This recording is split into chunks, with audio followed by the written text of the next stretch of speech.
Hi, I'm your Gemini friend. This video is going to be about Lilith in Virgo and Lilith in the sixth house. And I'll have a video in the description going over Lilith more, but when it comes to whether it's in the sign or the house, think of the sign as expressing the energy of Lilith through Virgo energy, while Lilith in the sixth house is more affecting your sixth house area of life, which is really mundane maintenance type tasks, our work, our health, things that we have to take care of, and our relationship with service and being useful. Lilith is very complex, but if I can sum it up, it's a place in us that we feel we've been rejected, we're ashamed of it. It's kind of like our shadow. She represents a suppressed part of us that wants to come out, wants to be seen, wants to stop being rejected. We can punish ourselves in this way. And if you're interested in my insight in your chart, I do offer natal chart readings and synastry readings. There is information in the description. So, how Lilith tends to express itself is through extremes of the energy that it's in. And Virgo as a sign, it rules order and organization, making sense of things. I love to think of Virgo in relation to its opposite, Pisces, because these two signs, it's like the balance of the material and the ethereal. The role that Virgo plays is in grounding us, and it's very tactile. It deals with things that you can touch, things that you can manage and control with your hands. So when this energy is expressed in the more extreme, overcompensating sort of ways, this can be an extreme need for control, cleanliness, organization, and it can be very, very, very critical, self-critical, perfectionistic. The opposite of this end is going to be like a complete lack of organization, an aversion to structure, order, even sabotaging your health. Or in the other direction, it can be like an excessive focus on your health or your goals. Because Virgo, ultimately, it needs to feel useful. It needs to feel like it is of service. Because this is like the energy that works in the background. It doesn't necessarily need praise or recognition. It gets that validation from being of service and being useful and fixing things. And of course, how strong Lilith is in your chart is going to depend on your individual energies and just the combination of everything. So consider just how strong Lilith is coming out in your chart. But whether it's in Virgo or it's in the sixth house or both, there will be some level of internal turmoil regarding what you're able to control or how you're showing up in terms of usefulness or productivity. This can be a very unhealthy relationship with productivity versus like rest. There can be extreme standards that you hold yourself to, even putting rules on yourself to feel like I'm not allowed to do this until I've done this. And they can be totally arbitrary, completely made up by you, standards that only you are holding. And other people might not even see it. They might not even recognize how much pain you're in, because this is a quiet energy. And that says nothing about like your individual quietness or loudness in your individual personality. But Lilith in Virgo tends to be more quiet and like self-punishing. It doesn't want to be a burden. It does want to be seen. It does want to be recognized. But there is like a shame just in that very wanting. Just wanting itself can be something that you want to be above, if that makes sense. Because there can be this desire to be almost like superhuman or having the ability to handle absolutely anything that is thrown at you, wanting to be as capable as you possibly can or seen that way. This can be connected to early life rejection or shame thrown at you for maybe being a very organized person, being a more intellectual person, somebody who notices details and really, really has a strong relationship with those details. You could fixate on details. You could love little details and putting things into order. You could have been shamed for that. Could have been seen as like neurotic or obsessive. You could have been shamed for your interests. In this case, it's very important to recognize what's true to you and what has always been true to you, like interests that you've always had, things that you've always liked to think about, to do, to work on, projects that you enjoy. It's really important to allow yourself to do these things and to really embrace that, because having a positive outlet for this sort of thing helps you avoid being more critical in other ways. Because this is just the nature of Virgo energy. It wants to fix everything. It wants to see what needs to be improved upon and do that work. But this can, when unbalanced, lead to like a very critical way of looking at things. You might scan a room and immediately see like all of the dirty marks, all of the things that need to be put into order. Or if there's a severe amount of shame regarding this sort of thing, you might completely avoid that altogether. Keep things very messy. You might be disorganized in your external space, maybe as a representation of like how you feel inside. I do think that it's pretty important with this placement to keep things in order for the most part, because it just feels better really for anyone, but especially for significant Virgo placements. It feels better when things are at least somewhat in order, when you like know where they are, because the thing is that Virgo is such a highly mercurial energy. It can tend towards like nervousness, anxiety, and when things are out of order, when you have a lot of things in your head that need to be done, things that you haven't done yet, they will float around in your head and pop up until you do them, or at least until you like write them down. Virgo is great energy for making notes, making lists, just like getting all of those thoughts out, because that busy mind can be a lot more upsetting than you might even realize. I think that journaling can be a really incredible, helpful thing for this energy in particular because of that busy mind. It's almost like you keep running through these things in your head so that you won't forget them. But like if you just write it down, even if you don't want to do it now, have it on paper so that you at least know you won't forget. But another thing is that like Virgo knows this better than anyone, but with a more distorted version of this energy, it can be really hard to get to that place of actually doing the things that you want to do.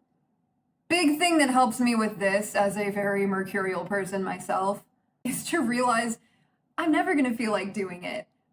I have to just push myself to do it when I feel like I can. So things like that, things that you put off, like if procrastination is an issue, it might be better to change your mindset not to, I'll do this when I feel like it, because you might never feel like it. And instead, treat it as like a form of self-care, getting the things done, getting it out of your head, clearing your mind. And really, really try not to focus on the negatives in any situation, but especially within yourself. You could have a tendency to be so incredibly critical with yourself, whether it's what you're doing, what you're achieving, how you look, how you're coming across, any sort of things that you value within your life and in your personality. It's really important to recognize the wins, recognize your achievements, and really celebrate those. Don't always be pushing for more productivity, for just more. It's really important, especially since Virgo is related to health, that you do get the rest that you need and that you treat your body with kindness and with love, because this is your vessel and you're stuck with it for your whole life. So you might as well treat it as something that you love. And routines can be really, really good for this energy. Whether you're somebody who totally hates doing like the same thing every day or really enjoys it, I think it's a good idea to form some kind of routine or something that your mind can expect, just to give yourself more order. It's likely that you do already do these things, like maybe having a little morning or night ritual. Little rituals like that I think are really good, because even if your day is crazy and you don't know what to expect, you at least have something to count on, for the most part, always being there. Though again, like another difficulty with this can be excessive rigidity. So if you find that you need things to be extremely structured and the same every day, that's another thing that you want to break out of. We want balance in everything. And Virgo energy especially, it really craves that balance. And it's really important to focus on like meeting your needs, making sure that your needs are met. That can really alleviate anxiety, listening to your body, what your body needs, or being overly practical. Like, I don't need this right now, but your body wants it. It's not a bad thing to let your body know that it can have what it wants sometimes. I mean, this sort of energy can be very rigid when it comes to like exercise, diet, things like that. Whether it's one extreme or the other. Being too rigid or being too lax, they're both a form of like sabotaging your own health. So developing a very intuitive relationship with your body is a really grounding thing for this energy. And vulnerability can be a tough one too, because this desire to appear perfect and capable and like you're always good, no problems, you can always handle anything, like you're always ready for whatever needs to be done. If you do have this problem, it can be really helpful to just be more vulnerable, share your actual feelings, the state of your mind, body, whatever's going on. Sharing that more, you'll get more validation from other people. You'll start to feel like it's okay to step a little bit outside of any boundaries that you've created for yourself. And you can see the sort of support that you have around you, because Virgo energy can lack warmth sometimes because of that practical nature. The idea that it kind of needs to be strong for everybody. This is a very earth sign thing. Because earth signs are like our stability, but we're all human. Nobody can function at 100% all the time. And another thing with this focus on details, like little tiny details, you are likely really skilled with this sort of work. Like anything that involves paying really close attention, doing things with your hands that are very intricate.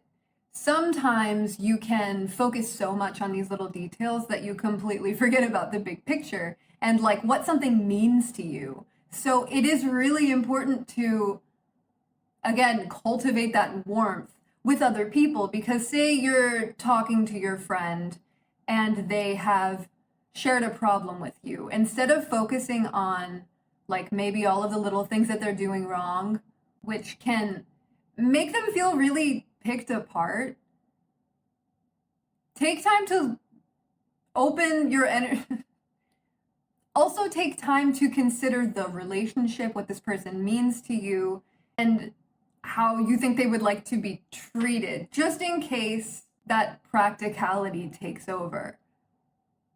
Because sometimes people really do need to feel emotionally supported too, rather than just being given like the answers to all of their problems.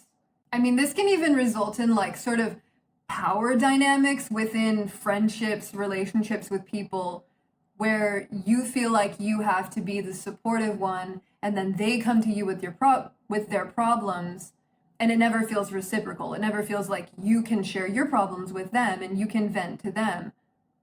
But that can come from your own desire to appear strong and not show weak points.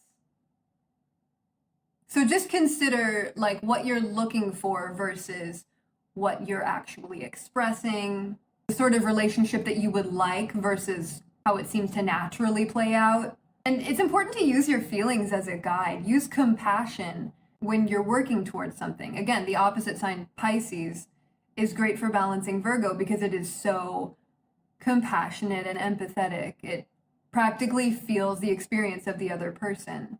This can be so useful when you find yourself overanalyzing or focusing too strongly on more critical points. Because the thing is that you know that your intentions are good. You know that inside, all you want is to help. All you want is to make people's problems go away and to fix them. But the way that it comes out can often make people feel like you're only seeing their flaws.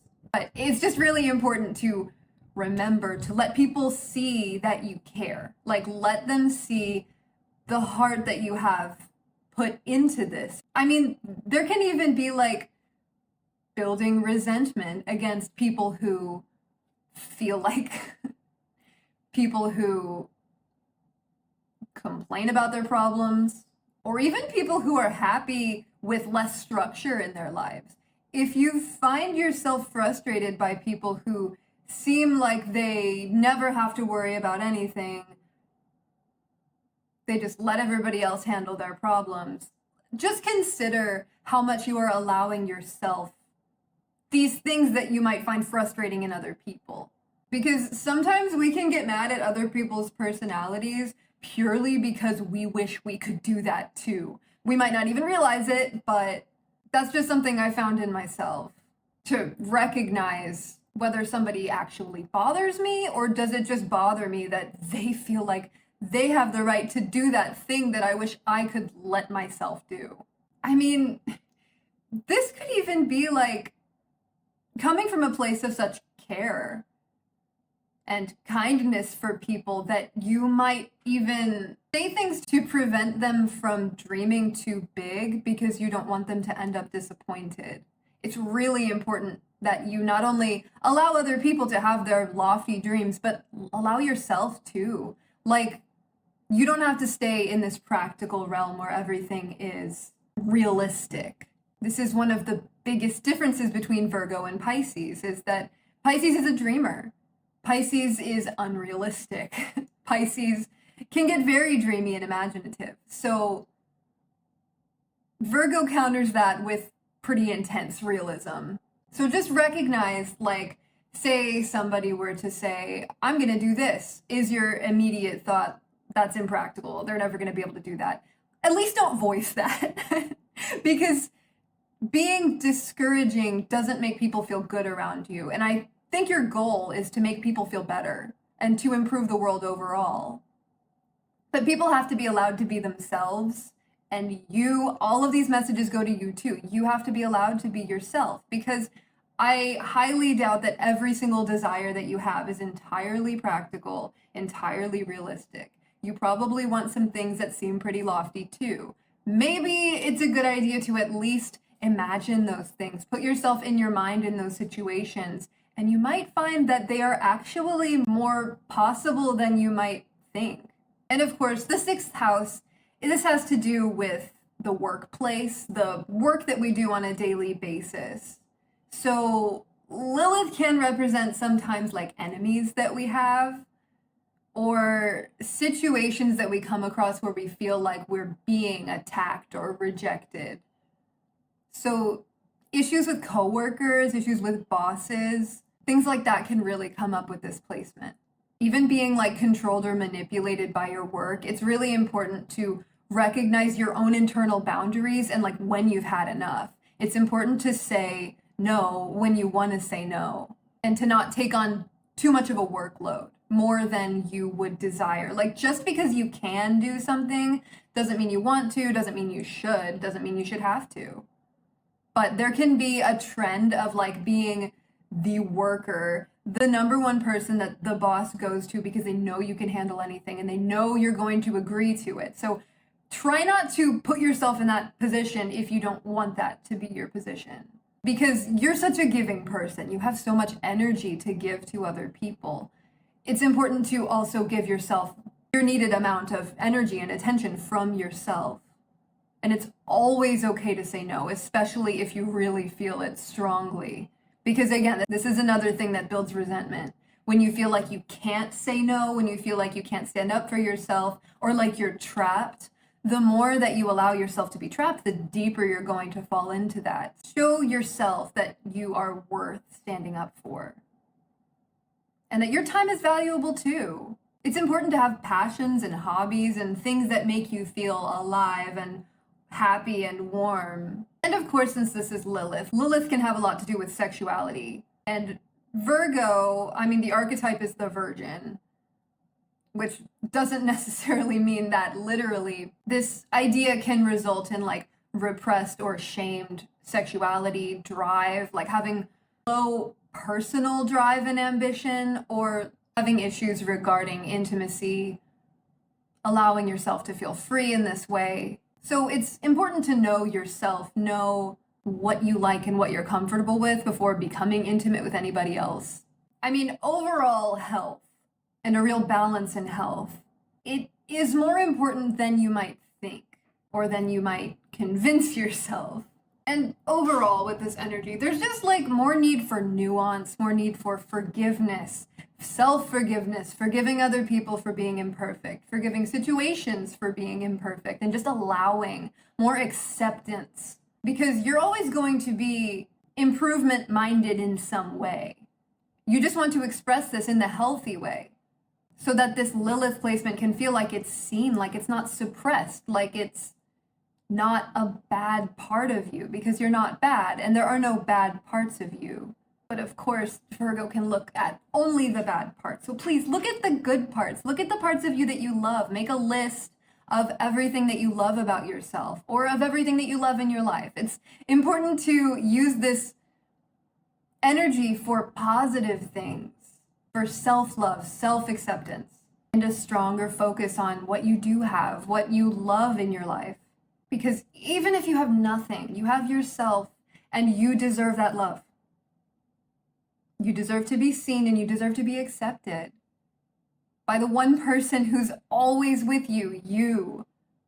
That mind-body connection, that heart connection is so important here. So that's what I have to say about this one. Thank you so much for watching. I love you. Bye.